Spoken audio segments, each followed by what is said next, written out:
কাছে আমরা কুচবিহারের দিনহাটা মহকুমার যে সন্ত্রাস হয়েছে, রাজনৈতিক সন্ত্রাস, সেই বিষয়ে অভিযোগ করতে এসেছিলাম। গত 2014 লোকসভা নির্বাচনের পর থেকে কুচবিহারে ভারতীয় জনতা পার্টির উত্থানের ফলে টিএমসি ভয় পেয়ে ব্যাপক সন্ত্রাস শুরু করেছে। বিধানসভা নির্বাচন থেকে সেটা আরো বাড়ে। এখনো পর্যন্ত প্রায় 86টা এফআইআর আমরা করেছি। 147 জনের নামে একজনকেও পুলিশ অ্যারেস্ট করেনি। কিন্তু একটা ঘটনাতেই সেদিন যে সংঘর্ষ হয়েছে, আমাদের প্রদেশের দুজন নেতা লকেট এবং জয়প্রকাশ দা গেছিলেন, তাদের র্যালিকে আটকে মারপিট করা হয়। আমরাও এফআইআর করি, টিএমসি এফআইআর করে। টিএমসি 90 জনের নামে নন বেলেবল কেস দিয়ে এফআইআর করে, তার মধ্যে 17 জনকে অ্যারেস্ট করা হয় এবং টিএমসির একজনকে অ্যারেস্ট করা হয়নি আমাদের এফআইআর এর জন্য। এখনো এখানে আমাদের 24 জন ওখানকার অধিবাসী এসছেন, তাতে আমাদের জেলা ভাইস প্রেসিডেন্ট এসছেন, মন্ডল প্রেসিডেন্ট দিনহাটার। ভাইস প্রেসিডেন্টের ওখানে ব্যবসা ছিল, দোকান ছিল, কারখানা ছিল, গাড়ি লুট করে নেওয়া হয়েছে। কয়েক কোটি টাকা লোন ছিল, সব নষ্ট করে দেওয়া হয়েছে। আমাদের টাউন প্রেসিডেন্টের দুটো সোনার দোকান ছিল, একটা পুরো লুট করা হয়েছে, তার উপরে 25 লাখ টাকার লোন ছিল। এছাড়া দ্বিতীয় দোকানটিকে ভাঙাভাঙি করা হয়েছে, স্থানীয় লোকের বাধার জন্য সেটা লুট করা সম্ভব হয়নি। একজনের এই অর্ডারের ফিডের মিল ছিল, তাতে প্রায় 15 লাখ টাকার মেশিন ছিল, সব লুট করা হয়েছে, ভাঙা হয়েছে। আমাদের ভাইস প্রেসিডেন্টের বাড়ি ভেঙে তার টিন কাঠ সব ছুড়ে নিয়ে যাওয়া হয়েছে লুট করে। একজন কার্যকর্তা এসছেন, যার দোকান ছিল, মিল ছিল, ভেঙে দেওয়া হয়েছে, সব লুট করছে। দোকান সারাই করতে দেওয়া হচ্ছে না। প্রায় 100টা পরিবার ঘর ছাড়া। অনেকে বিভিন্ন আত্মীয়র বাড়িতে আছেন, তারা এলাকায় ফিরতে পারছেন না। 35 জন আমাদের কুচবিহার জেলা অফিসে আছেন মাঝখানে ঘরে। এরকম একটা ভয়ঙ্কর পরিবেশ পরিস্থিতি। ওখানকার ফরওয়ার্ড ব্লকের নেতারা টিএমসিতে গেছেন, কিন্তু যারা কর্মী তারা বিজেপিতে এসছেন। তাদেরকে ভয় দেখিয়ে মেরে আবার টিএমসিতে নিয়ে যাওয়ার চেষ্টা হচ্ছে। এমএলএ উদয়ন গুহের নেতৃত্বে এই সমস্ত ঘটনা ঘটছে।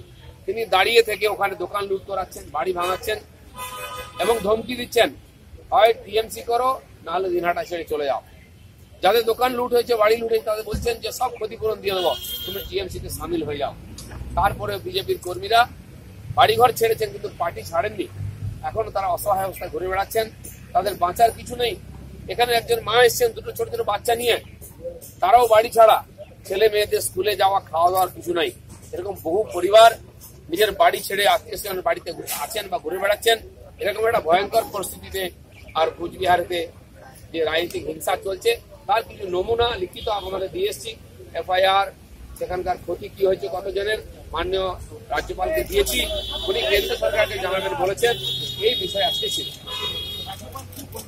রাজ্যপাল বলেছেন যে এর আগেও তো আমি শুনেছি, কিন্তু আমি বললাম যে এরপর আরো ভয়ঙ্কর হয়েছে, বহু মানুষ বাড়ি ছাড়া হয়েছে।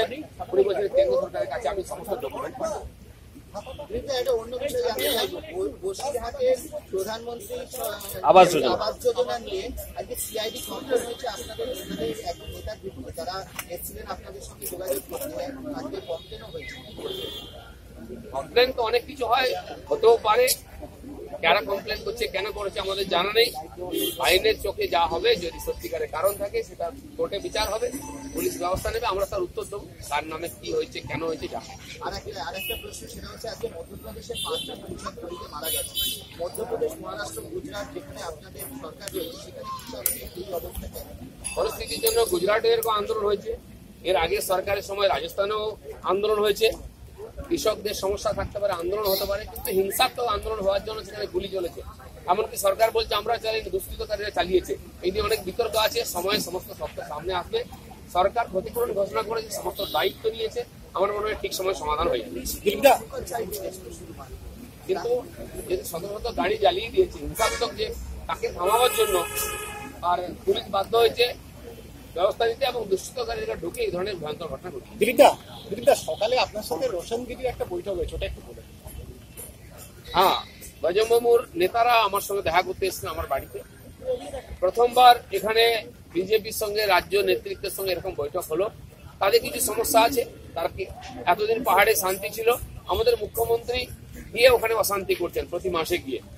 তিনি বলছেন পাহাড় হাসছে, জঙ্গলমহল হাসছে, কিন্তু সেখানকার মানুষরা এই কথা শুনে হাসছেন, তারা বুঝতে পারছেন না কে হাসছে, কেন হাসছে। ওনার নাটক দেখে হয়তো লোকে হাসছে, কোনো উন্নতি হয়নি। কালকে আমি জঙ্গলমহলে গোপীবল্লভ করেছিলাম, আজকে পাহাড়ের লোকেরা এসেছিলেন, সবার একই বক্তব্য, কোনো আর্থিক প্রগতি হয়নি। ওখানে জিটিএ করে যে 17টা দাবি নিয়ে তারা আন্দোলন করছেন তার সমাধান আশা করেছিলেন, একটাও দাবির সমাধান হয়নি। তাই আবার তারা আন্দোলনে নামছেন, সরকারের বিরুদ্ধে জিটিএ থেকে বেরিয়ে যাবেন, পদত্যাগ করে ঠিক করেছেন, সেই সব কথা বলার জন্য। গোর্খাল্যান্ডের যে আন্দোলন আবার শুরু হয়েছে, আপনারা কি সমর্থন করছেন সেটা? না, আমরা বন্ধ সাপোর্ট করছি। গোর্খাল্যান্ডের যে আন্দোলন আবার শুরু হচ্ছে, সেটাকে কি আপনারা সমর্থন করবেন?